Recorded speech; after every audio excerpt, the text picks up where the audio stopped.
Over the last, I don't know, better part of 30 years, I've heard a lot about robot lawnmowers, but I have never heard one do this.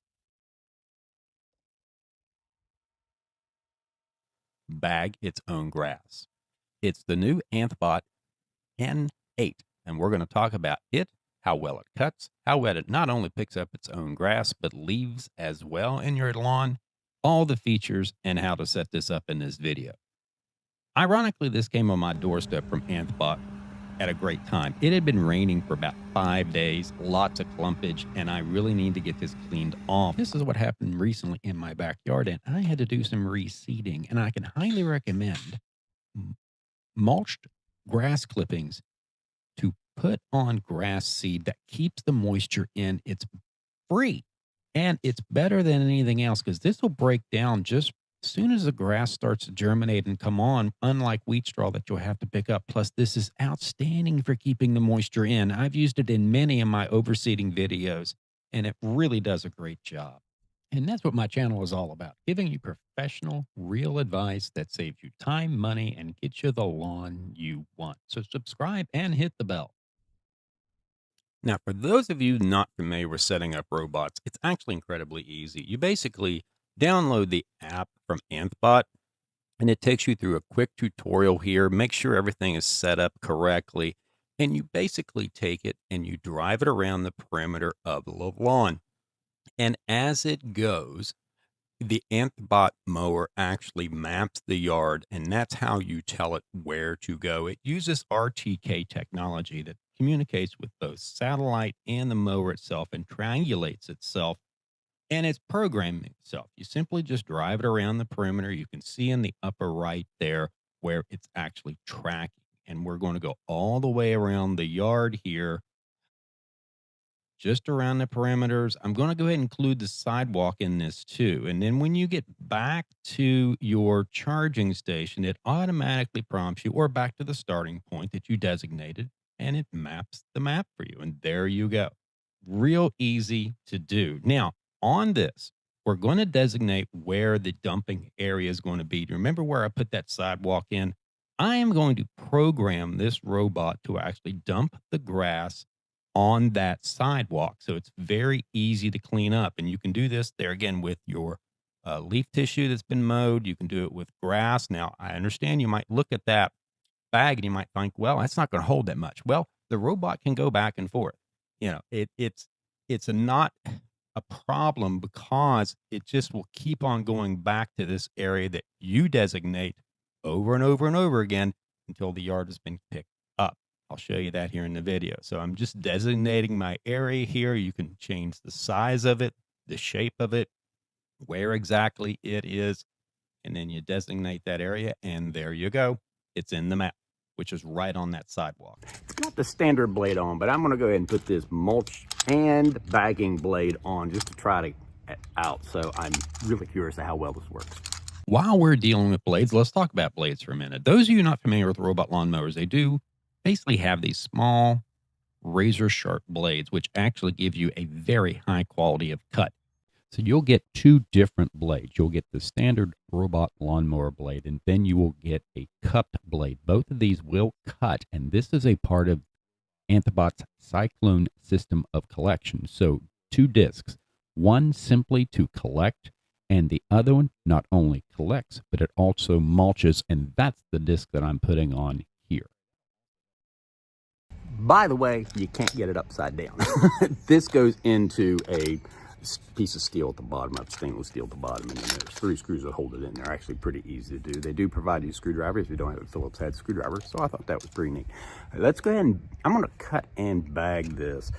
Now, right now I have the height to cut set a little higher than what I was cutting the grass at. I'm really looking at how well this pit up, and I would think the grass that has been cut here and clumped up would probably be harder to pick up than leaves, just because. And what it does is it'll get in there, it'll pick that up, mulch it up, throw it in the back of the bag there. And it actually did a pretty good job of just vacuuming here. So I use the word vacuum every now and again. That's what I'm referring to. Here it is from a distance. You can see where it went and where it didn't go. And it did a really good job of picking this up. Now we've switched to mowing here. And believe it or not, when you put the mulch bag or the bag on or this deflector, the deflector prevents debris from coming out the back because it would really throw it. They provide you that for safety. It'll actually know if it's got the bag or the deflector on it, which I thought was really neat. But here we are just cutting. So, yes, if you don't want to bag your grass, you can definitely do this. And on the app, you can actually see at the bottom there, it will actually mulch, vacuum, or mow. And this would be in mowing. When you have the deflector on, it will only go into mowing. So if you get your app and you're trying to get it to vacuum, that's why it won't vacuum, because you don't have the bag on it yet. And it clicks down in there pretty easy. Now let's go through some of the features of the app. First of all, schedule. This lawnmower, because of the bagger, and that's what I have on here, the bagger mulcher option, it is a little more noisier. So you're not going to be able to mow at night. But generally what I mow first light till about 10 o'clock in the evening. You want to give it that much time in case it rains.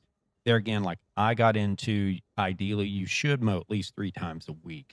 If not, the possibility of grass getting too tall and the avoidance system kicking in on that. So that's how you set your schedule. I also go into mowing records. If I'm away, did it mow? And in that way, you know if it mowed that time or not. It sort of confirms some things for you. There is a do not disturb mode, and with the mulching, vacuuming Cyclone system going, it can get a little noisy, so you can turn that off, and the mower won't operate during those hours. It will alert you if it's taken away. If there's rain. Now, if you are bagging, there's something you might want to be cognizant of. Once when it detects rain, yes, there is a rain sensor on it. You can go 1 hour up to 6 hours or even more.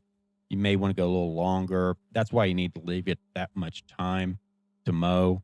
If by chance, sometimes grass, debris, whatever, gets on the sensors, you can actually program it or desensitize it, if you will. And so that way it'll go off its memory when it is mowing. You can that's another way to desensitize the sensors.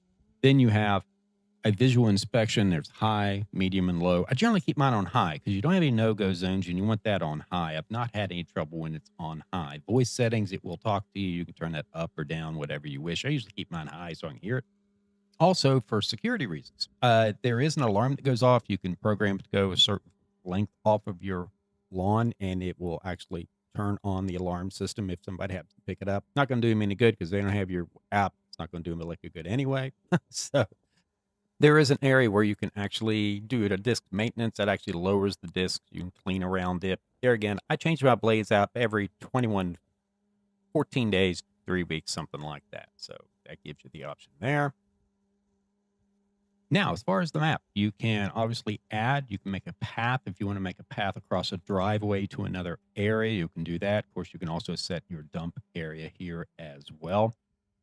You can also set your edges as far as how much it will overlap onto the edge. This is kind of important with robot lawnmowers, particularly into the landscape beds or the road there, as you can see to the upper right. You can tell it to go further out that way, so that way you get that cut. You can just change that as you see fit. I actually have a driveway with a fairly significant, my neighbor does, a pretty significant curb, so I'd probably want the mower to stay away from that so it wouldn't scratch the mower. But here on this road, I'd want it to overlap into that so it cleans that area up. And they give you a lot of control here. You can actually change the mowing height around the border. I don't know why you would really do that, but they do give you that option. Same options in setting zones in your lawn. You also have height of cut there and mowing direction. So you can actually change different mowing directions in different areas of your lawn. Now, where that might come in handy is if you have a very narrow area, you can actually change it to where it will mow up and down in that area except crossway. So it wouldn't go back and forth and have to spend so much time turning. And obviously you can do that checkerboard pattern on your lawn if you like, mowing north to south one day, east to west the other.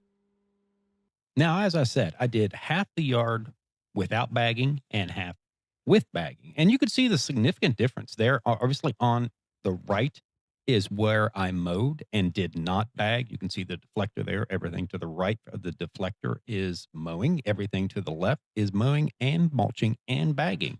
So it does make a difference. Here we are in the docking station. I always like to take you through a docking sequence in these review videos. They're kind of fun to watch. As far as the docking station location, you do want to put it to where you can at least put that RTK receiver where it has about a 180-degree view of the sky. So that way you're getting good reception at all times. You do have about probably a 20-foot cord on that will have to attach to the docking station. With ANTHBOT, the roof mounting kit is sold separately, and that is almost a need rather than a want on RTK systems. Putting the RTK system on your roof is probably the best bet in order to ensure that you're getting good communication with the satellite and the mower, and that triangulation is constantly occurring, particularly when you can get into. I have not had that much trouble with ANTHBOT on my lawns, but this one doesn't have any maple trees or anything on it. But if you have heavy foliage or something like that, you might want to mount that on the roof. Also, mounting it in a landscape bed, if you're working in your landscape bed and you have to bump it with your shoulder or something, it will give you an alert. And if it's moved, you may actually have to remap. So I really recommend putting the RTK receiver on an area or in an area that is hardened. You can put it on. We have a pool in the backyard. On this one, you could actually put it on just something that's going to hold it into place and keep it rigid. I just wouldn't use the Triton on it because it's just too easy to bump whenever you're working around your yard and landscape beds, or even if you have it closed, the mower could bump into it and it could knock it off a bit. So just do keep that in mind. Here we are mowing and bagging at the same time.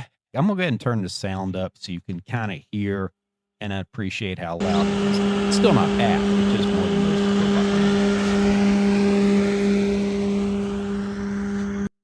And there we are, both mulching and bagging. I'm getting that area that we missed when we put the deflector on, but does a pretty good job. I really think that this is amazing technology. Okay, talked about quality and options, a little bit more about that. And one thing I think is very important, particularly dealing with robot technologies and technology altogether, and those of you of a certain age, okay, know exactly what I'm talking about. Did the Genie last year. I did the M9 earlier this year, and here's the N8, the bagger that now is going to be released. All of them I'm very happy with. Good quality lawnmowers, and here's the big important part of people of a certain age. I'm 56. They have customer service you can actually talk to during business hours. I can't tell you how huge that is. I've got other robot lawnmowers I've worked with, other robots I've used in the house, not ANTHBOT, that I've used in the house. And a lot of the customer service, they're 10, 12 hours ahead of you. And the thing is, you email them, they don't email you back in a few hours. They look at you while you're sleeping, and then you get the response the next morning. Sometimes that corrects it, and sometimes it doesn't. And if it doesn't, that cycle starts over again. It's nice to be able, one of the simple things that I had with this mower was and it's a new mower. I'm sure they'll probably fix it by the time you see this video.